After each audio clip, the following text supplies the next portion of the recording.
귀한 예배에 함께 말씀 나누게 돼서 감사한 마음입니다. 가까이 사는데 자주 뵙지 못했는데 우리 김 목사님이 늘 오라고 말씀하시면 우리 교회 또 뭐가 있어서 어려운데요. 맨날 어려운 데만 해가지고 다음번에 부르면 무조건 오기로 제가 약속을 했습니다. 그래서 생각보다 빨리 뵙게 됐네요. 오늘 재직 주간 예배인데요. 재직은 어떤 분들일까요? 교단 헌법은 시무 중에 있는 목사, 또 장로, 그리고 권사, 안수집사, 전도사, 서리집사를 재직으로 정하고 있습니다. 그러니까 그 중에는 하나님이 나를 부르셨다고 생각해서 자신을 먼저 드리겠다고 고백한 사람도 있고, 또 공동체가 선택해서 세운 사람도 있고, 공동체가 임명해서 세운 사람도 있습니다. 방식은 다 다르죠. 서게 된 방식은 다른데 결론적으로는 하나님의 공동체를 통해 하나님이 세우셨다고 믿는 사람들이 이제 재직이 된 겁니다. 하나님이 왜 여러 방식으로 부름을 통해서, 또 피택을 통해서, 또 임명을 통해서 재직을 부르고 재직을 세우실까요? 하나님이 하시고자 하는 일은 아주 분명합니다. 사도행전 6장을 보면 헬라파 과부들과 히브리파 과부들 사이에 구제의 어려움이 있어서 갈등이 일어납니다. 그 갈등이 일어났을 때 이제 싸움이 일어난 거죠. 그 싸움을 해결하기 위해서 어떤 걸 하게 됩니까? 네, 집사를 세우죠. 그러니까 집사를 세운 가장 큰 이유는 문제를 해결하려고 하는 거예요. 재직은 교회의 문제를 해결하는 사람들입니다. 교회에 무슨 문제가 있으면 그 문제가 어디 있는지 확인하고, 지금 당장 현상을 고쳐야 하는 거면 현상을 고치고, 근원을 고쳐야 하는 거면 고민하고 기도하면서 근원을 찾아 고치는 사람들, 그 사람들이 재직이에요. 그러니까 재직을 하면 어떨 것 같습니까? 여러분 문제 해결하는 거 계속 일평생 한다 그러면 어떨 것 같아요? 피곤하죠. 피곤해요. 재직은 피곤합니다. 재직은 피곤하기 때문에 피곤한 일을 계속하면 어떻게 될까요? 지치죠. 그 다음에는 피곤한 상태에서 일 계속 하다 보면 어떻게 됩니까? 싸웁니다. 문제를 해결하려고 보냈는데 가서 어떻게 해요? 대판 문제를 더 크게 만들어가지고 오죠.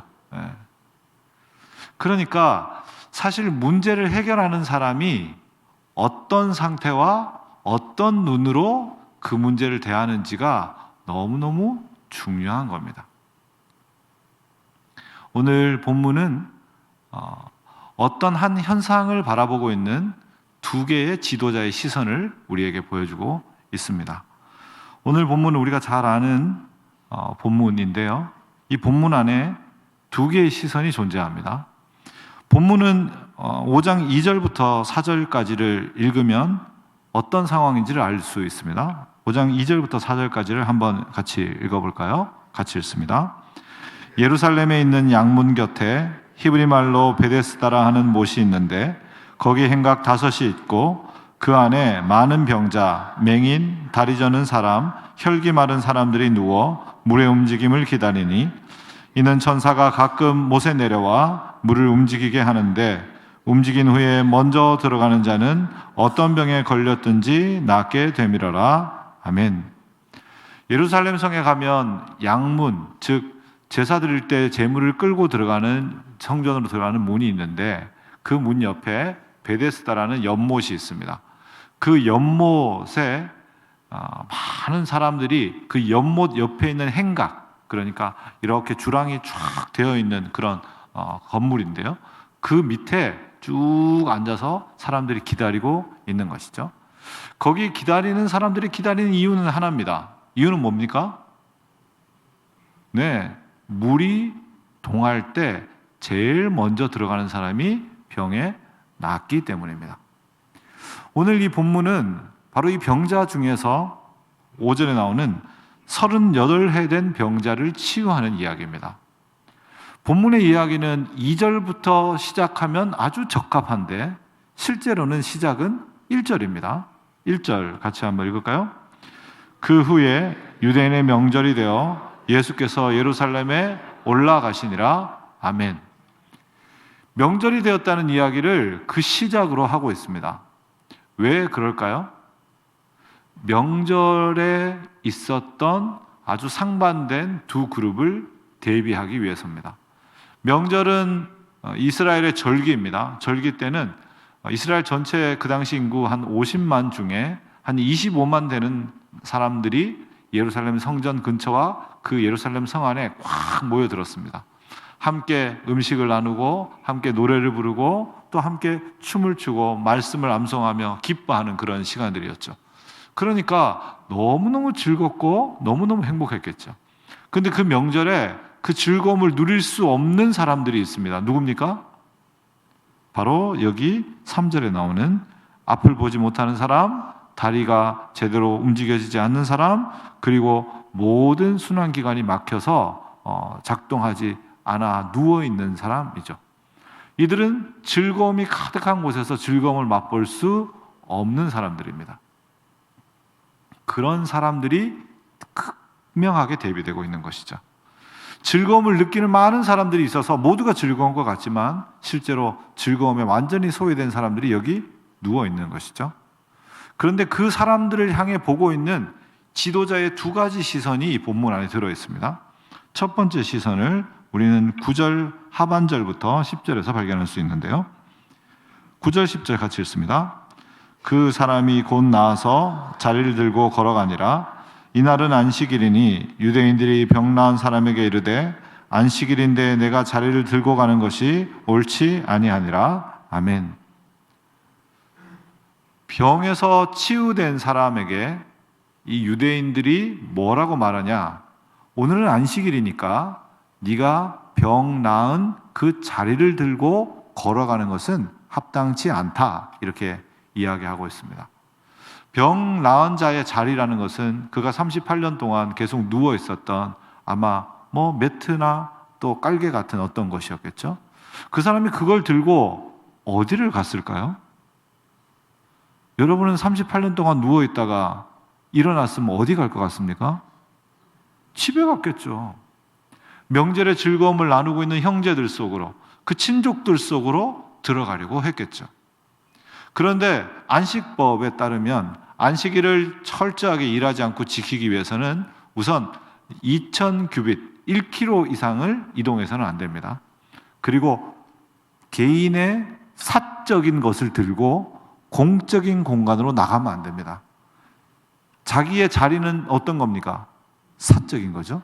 그걸 들고 사람들이 있는데 앞으로 나가면 어떻게 됩니까? 그럼 공적 공간에 가는 거예요. 안식법을 어기는 거죠. 그러니까 이 사람들은 제대로 이야기한 거예요. 당신은 안식법을 어겼다 이렇게.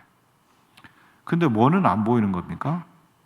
38년 동안 병들어 누워 그 즐거움에 완전히 소외되었다가 이제 그 즐거움 속으로 들어가고 싶어하는 그의 간절한 마음은 하나도 안 보이는 거죠. 왜 그게 안 보일까요?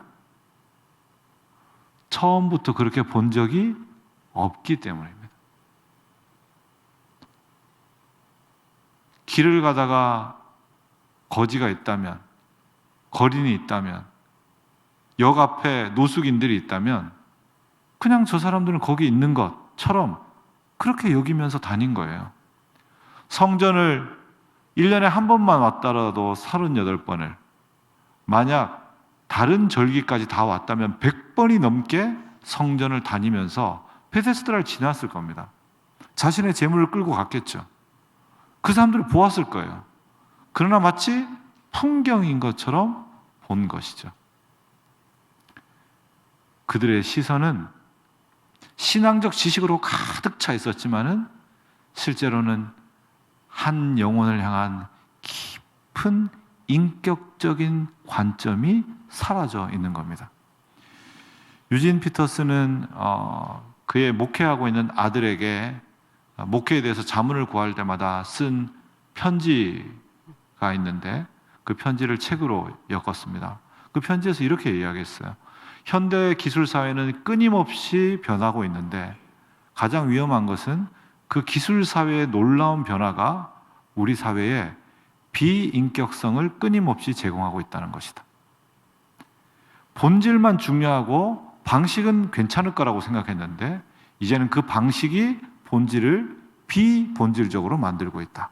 그렇게 말했습니다. 지난 주간 어떤 여배우가 목숨을 끊는 슬픈 일이 있었죠.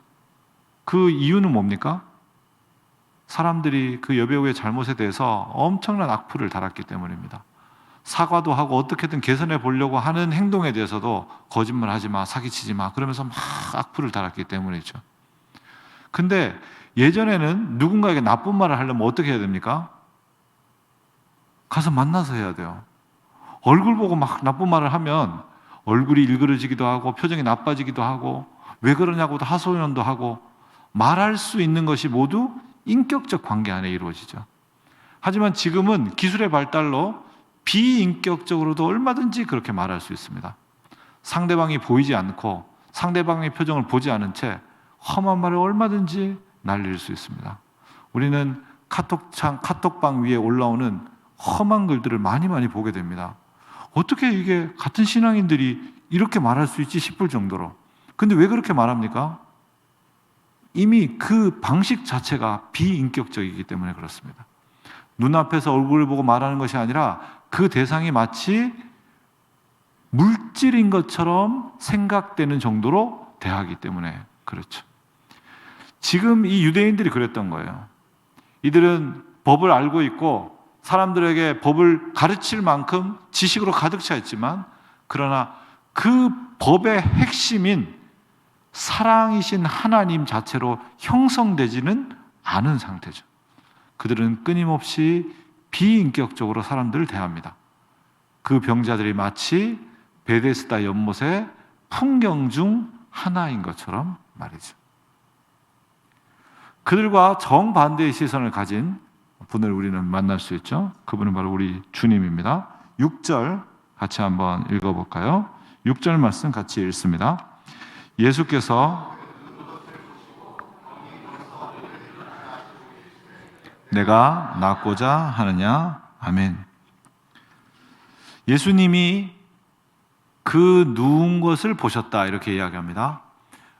행각은 이렇게 주랑이 쫙 있는 것인데요. 이 주랑이 5개가 쭉 있습니다. 연못이 여기 있고 못 옆으로 주랑이 쫙 있었겠죠. 이 주랑의 넓이가 행각의 넓이가 이만큼이면 여러분은 쭉 이렇게 넓게 자리가 넓고 편하게 앉아 있거나 누워 있을 것 같습니까? 아니면 연못과 제일 가까운 쪽에 빽빽하게 모여 있을 것 같습니까?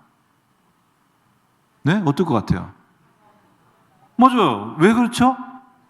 1번으로 들어가야 될 거니까요. 1번으로 들어가야 되니까 이 앞에 다 모여 있겠죠. 많은 사람들이 병자들이 앉아 있고 또 서서 움직이기도 하고 그런 곳에서 여기 보시면 그 누운 것을 보셨다 이렇게 이야기합니다. 그냥 지나가면서 보면 누가 있는지 알 수조차 없습니다. 그 누운 것을 보셨다는 것은 앉아 있거나 서 있거나 기대어 있는 사람들 사이에 누워 있는 사람을 보셨다는 것은 예수님이 어떻게 보셨다는 것을 의미합니까? 멈추어서 자세히 보셨다는 것을 말합니다. 멈추어서 오래 자세히 보지 않고 누운 사람을 찾아낼 방법이 없습니다.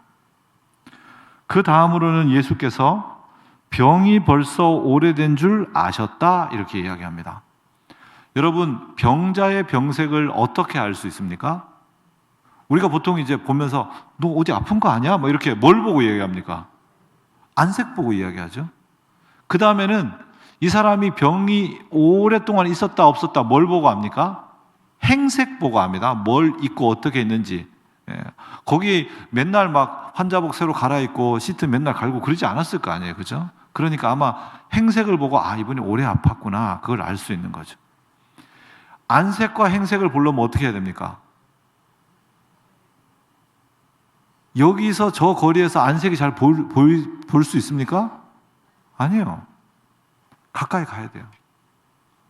그 사람 앞으로 가까이 가야 합니다. 그냥 한 번에 안색과 행색이 들어오는 것도 아니에요. 더 자세하게 봐야 하는 것이죠.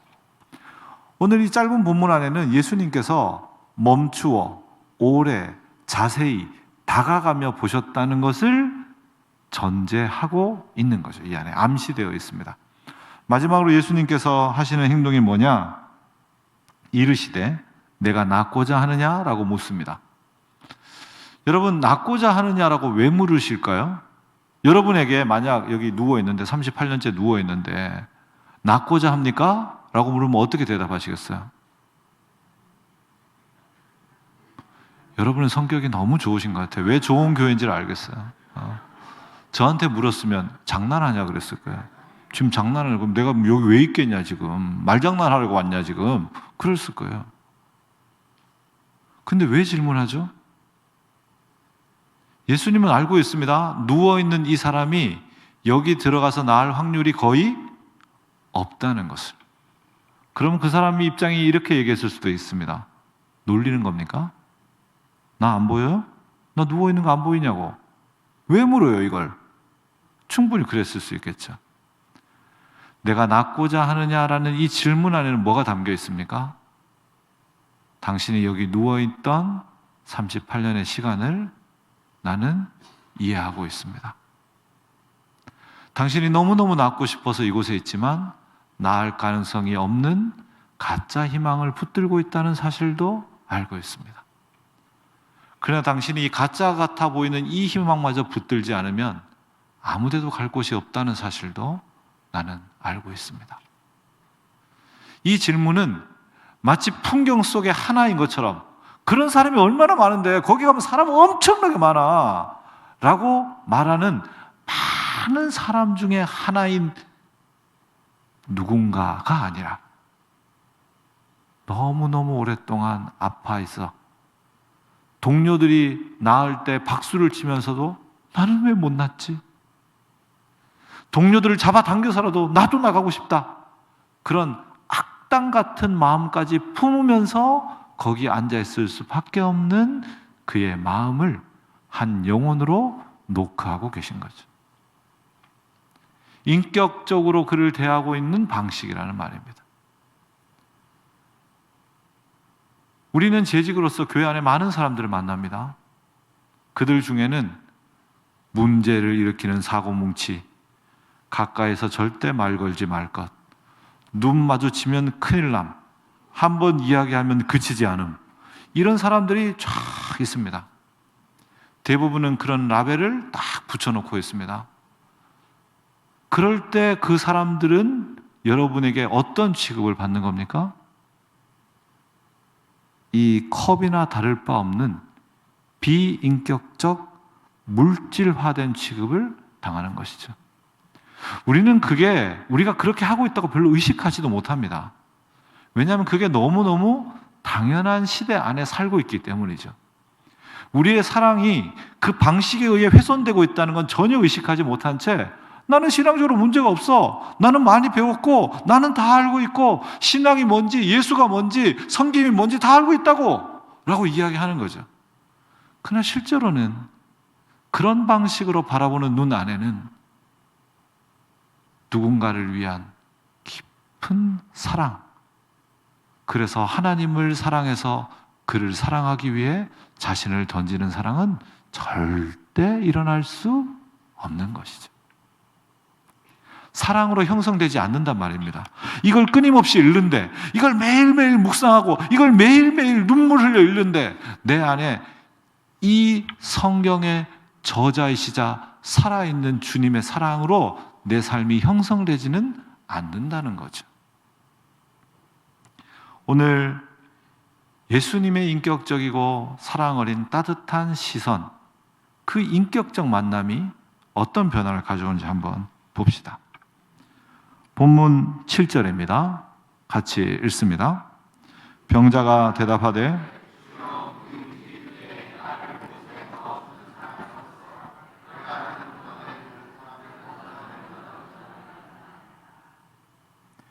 오늘 이 병자는 예수님의 질문에 대해서 뭐라고 대답합니까?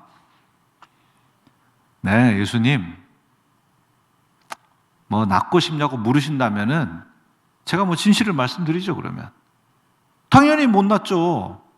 못에 넣어줄 사람이 없으니까 날 보세요. 내 지금 누워있는데. 누가 들어서 퐁당 넣어줘야 될 거 아니에요. 근데 들어서 넣어줄 놈이 없네요. 로마에 내가 뭐 아주 그 백이 있어가지고 로마 황제가 줄을 탁 서서 들어가는 놈은 다 죽을 줄 알아라. 그리고 저를 탁 일본으로 딱 들어가게 하면 제가 들어가겠죠. 저는 그런 권력이 없습니다. 아니 또 엄청나게 돈이 많아서 관료들을 다 매수하고 오늘 여기 공사 중이다 하고 일주일 공사 중이라고 해놓고 저만 달랑 들어서 넣는다면 제가 나을 수 있겠죠. 하지만 전 그런 돈이 없어요. 38년간 아팠는데 경제 사정이 뻔하죠. 그는 못에 넣어줄 사람이 없는 것이 모든 문제의 이유라고 말하고 있습니다. 못에 넣어줄 사람이 바로 자신의 인생을 해결한다는 것이죠. 여러분, 우리도 다 그렇습니다. 우리의 가정과 우리의 일터와 나 자신의 문제를 해결할 수 있는 건 뭡니까? 누군가 그걸 해결해 줄 수 있는 누군가가 나타나면 돼요. 그게 안 나타나서 그래요. 내 사업을 번창하게 해줄 누군가를 그 친구는 만났는데 나는 못 만났어요. 나를 우리 팀에서 높은 자리로 이끌어줄 그 누군가를 걔는 만났는데 나는 못 만났어요. 남편 잘 되게, 아내 잘 되게 만들어줄 그 배우자를 나는 못 만났어요. 부모님의 면류관이 될 똑똑한 자녀들은 왜 우리 집에는 없는 건지. 그게 문제입니다. 그죠? 못에 넣어줄 사람이 없는 거예요. 우리는 끊임없이 그렇게 우리의 환경과 우리 자신을 탓하면서 남 탓을 합니다. 그런데 이 남 탓이 얼마나 무서운 건지를 우리는 잘 모르고 있어요. 못에 넣어줄 사람이 없다는 것은 이 사람이 이 상황으로부터 벗어나는 방법이 뭐라는 것을 생각하고 있다는 뜻입니까? 못에 제일 먼저 들어가는 거죠. 그가 못에 넣어줄 사람을 통해서 들어간다면 많은 사람은 어떻게 생각할까요? 공정하다고 생각할까요? 아니요. 네 힘으로 들어가야지. 사람들 끌어서 들어갈 거면 나도 사람 불러서 들어갔지. 아마 그렇게 얘기할지도 몰라요. 이 사람이 못에 들어가겠다는 것은 누군가가 못에 1번으로 들어가 눈물 흘렸던 그 수많은 날들, 그 피해자로 살았던 날들을 내가 가해자가 되어서 대갚아 주겠다는 뜻입니다. 나는 1번으로 들어가서 나을 거야. 너네는 어떻게 될지 나는 모르지. 나는 못에 넣어줄 사람이 있었거든 이라고 말하는 것이죠. 피해자이지만 철저히 가해자가 되어 인생을 해결하고 싶은 마음, 이게 못에 넣어줄 사람이라는 단어 안에 들어있는 것입니다. 그는 지금 베데스다라는 못에 있습니다. 2절에 나오는 베데스다라는 단어는 벳 헤세드, 자비의 집, 은혜의 집이라는 뜻이죠. 근데 실제로 그는 진짜 은혜를 기다리는 게 아니에요. 은혜를 가장한 가짜 은혜를 기다리는 거죠. 왜냐하면 힘있고 권력있고 의지할 때가 있는 자가 아니면 절대 얻을 수 없는 은혜이고, 그 은혜를 내가 얻으면 나머지는 다 은혜를 얻을 수 없기 때문이죠. 가짜예요. 여러분, 교회에는 이 베데스다 목가에 있는 가짜 은혜를 구하는 사람들로 가득합니다. 우리도 다 인생의 실패와 아픔을 경험하고 교회에 왔죠. 그리고 우리는 교회에서 뭘 기대합니까? 사실 하나님이 어떻게든 우리 인생에 못에 넣어줄 사람을 찾아주기를 기대합니다. 하나님, 우리 부분이 이미 끝났어요. 하지만 하나님이 묘수를 찾아주신다면 잘 될 수 있을지도 모르죠. 우리 애들은 희망이 없어요. 하지만 어떻게든 누군가가 재활시켜준다면 해결될지도 모르죠. 우리 사업은 끝났습니다. 우린 경제적으로 완전 파산이에요. 하지만 하나님이 이 로또를 당첨시켜 주신다면 어떻게 될지 모르죠. 우리는 모두 이 땅에 있는 많은 사람들이 요구하는 성공 방식을 동일하게 하나님께 요구합니다. 우리가 그걸 얻고 남들이 다 아파져도 아무 상관이 없어요. 우리는 하나님 그렇게 해주세요. 그때부터는 제대로 해보겠습니다. 이렇게 말하는 것이죠. 오늘 가해자가 되어서 피해자에게 복수하는 승자 독식의 세계를 계속 살아가는 것이 유일한 해결책이라고 말하는 순간 우리는 우리 인생의 해결책이 나 자신에게밖에 없다고 느끼게 됩니다. 그래서 남 탓을 하는 거예요.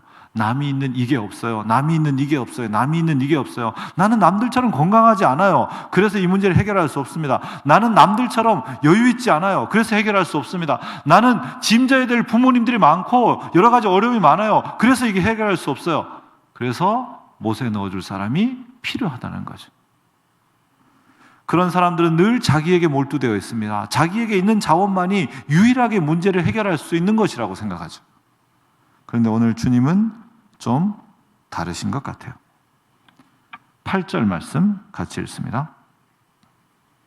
같이 읽습니다. 예수께서 이르시되 일어나 내 자리를 들고 걸어가라 하시니 아멘. 주님은 뭐라고 말씀합니까? 일어나서 걸어가래요. 여러분이 들으시면 어떻게 할 것 같아요? 무슨 말 하는 거예요? 걸어갈 수 있으면 진짜 걸어갔지. 여기 뭐 누워있고 싶어서 누워있는 줄 알아요? 그랬겠죠. 이 말씀이 무슨 뜻일까요? 주님이 이렇게 말씀하시는 겁니다.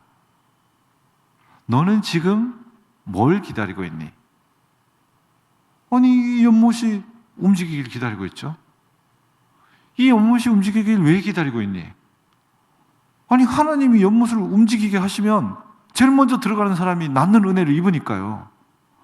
아, 너는 하나님이 이 연못을 움직이길 기다리는구나. 근데 너는 하나님이 연못을 움직여 은혜를 부으실 수 있다면 왜 너에게 직접 은혜를 부으실 수 있다고는 믿지 않는 거니? 라고 말씀하시는 거죠. 우리는 끊임없이 우리 밖에 있는 은혜의 강물로 뛰어 들어가야 우리가 나을 거라고 생각합니다. 근데 여러분, 사실은 은혜의 강물은 어디에 흐르고 있습니까? 우리의 내면 속에 흐르고 있습니다. 오늘 38년 된 병자를 바라보시기 위해 멈추고 그를 오랫동안 보고 더 자세히 보기 위해 가까이 가시고 그와 소통하여 음성을 나누기 위해 병석에 있는 그를 위해 몸을 기울여 가까이 하셨을 그 주님이 우리 안에 흐르고 있는 것이죠. 모든 사람의 영혼 안에는 예수 그리스도가 거하십니다. 그리고 그 예수 그리스도를 구주로 받은 이들에게는 생수의 강이 흘러나오는 것처럼 그 배에서 생수의 강이 흘러 넘치게 될 것입니다. 그 은혜의 강물 안으로 흘러 들어갈 때 우리는 진짜 치유를 맛볼 수 있는 것이죠. 예수님께서 말씀하실 때 그의 영혼은 갑자기 놀라운 영적인 통찰로 깨어나게 됩니다. 여러분, 야곱이 거의 죽게 되었을 때 요셉이 살아있습니다라는 이야기를 듣고 그 죽어가던 아버지가 갑자기 일어나 요셉이 살아있다고? 요셉을 보러 가야지. 그리고 이집트로 가서 10여 년이 넘게 살았던 것처럼 빈약해져 있는 다리, 힘이 다 빠져 있는 팔, 균형을 잡을 수 없는 그 연약한 몸에 갑자기 새로운 생명과 에너지가 돌기 시작했겠죠. 은혜의 강물인 예수 안으로 깊이 들어가서 맛보는 새로운 생명의 물이 그의 몸을 적시기 시작했을 겁니다. 그는 흔들리는 몸으로 일어선 거죠. 사랑하는 여러분, 교회 안에는 모든 문제를 가지고 있지만은 자신의 이 모든 문제는 누군가가 해결해 줘야 된다고 말하는 수많은 베데스다 가의 병자들로 가득 차 있습니다. 그들은 하나님의 은혜가 문제를 해결할 거라고 말하지만 실제는 은혜를 기다리지 않는 사람들입니다. 그들은 세상 사람들처럼 무언가로부터 주어지는 성공의 요행수들이 내 인생을 성공한다면 그게 은혜일 거라고 착각하며 살아가는 사람들이죠. 그들은 사실 자신도 비인격적으로 대우받지만 동료 환우들도 비인격적으로 여기며 어떻게든 누군가를 끌어당기고 빨리 그 연못 속으로 들어가려고 하는 사람들입니다. 그런 사람들이 교회 안에 있습니다. 그리고 그들이 문제를 일으키는 거죠. 그들에게 삿대질을 하고 그들을 비난하고 혼낸다고 문제가 해결됩니까? 아니요. 그러면 나도 똑같이 그들과 함께 못에 넣어줄 사람을 찾는 것과 같습니다. 문제 해결책은 어디 있습니까? 우리 밖에 있는 못에 있는 것이 아니라 우리의 내면 안에 흐르고 있는 예수라는 은혜의 강물에 뛰어드는 데 있습니다. 재직으로 살아가면서 가정을 돌보고 교회를 돌보고 힘든 날이 왜 없겠습니까? 그만하고 싶고 내가 이 고생을 왜 하나 싶은 날들이 왜 없겠습니까? 내가 이런다고 누가 알아주나 싶은 날들이 왜 없겠습니까? 나 같은 사람이 이걸 해도 되나? 당신이 뭔데? 하는 말 한마디에 온몸이 무너지는 날이 왜 없겠습니까? 그런 날 은혜의 강물 안으로 뛰어 들어가야 합니다. 우리 안에 흐르고 있는, 우리의 내면의 성소에서 저절히 흘러나오고 있는 그 은혜의 강물로 뛰어 들어갈 때 우리의 영혼은 예수로 말미암는 새로운 에너지로 일어나게 될 것입니다. 우리가 빈약해도 괜찮습니다. 우리 다리가 빈약하고 우리 팔이 메말라도 괜찮습니다. 우리 얼굴이 움푹 꺼져 있어도 괜찮아요. 연약하지만 일어난 그 몸으로 주의 놀라운 생명의 일들을 감당하게 될 것입니다. 그런 위대한 재직들로 위대한 교회를 세워가는 귀한 주의 사람들 되기를 바랍니다. 기도하겠습니다. 하나님 아버지, 예수의 시선을 포착하고 그 시선을 가지고 살아가는 재직이 되고 싶습니다. 종교적 지식에 매인 채 인격성을 상실한 그런 재직이 아니라 예수님을 너무 닮아 있는, 그래서 우리를 향해 오고 계신 예수께 주목하는 그런 재직으로 살고 싶습니다. 주여, 남들이 다 해 주었다고 하는, 남들에게 다 있다고 하는 그 연못 속에 빨리 들어갈 길을 찾는 자가 아니라 우리의 내면 속에 흐르는 은혜의 강물 그 자체이신 예수 안으로 뛰어드는 자들이 되게 도와주십시오. 때로는 믿어지지 않고, 때로는 의심스럽기도 하고, 때로는 주저되기도 하지만 예수께 뛰어들어가 우리의 빈약한 다리로, 우리의 연약한 팔로, 우리의 연약하고 부족한 지식으로 주의 교회를 다시 살려가는 위대한 재직으로 섬겨가게 하옵소서. 우리 구주 예수님 이름으로 기도합니다. 아멘.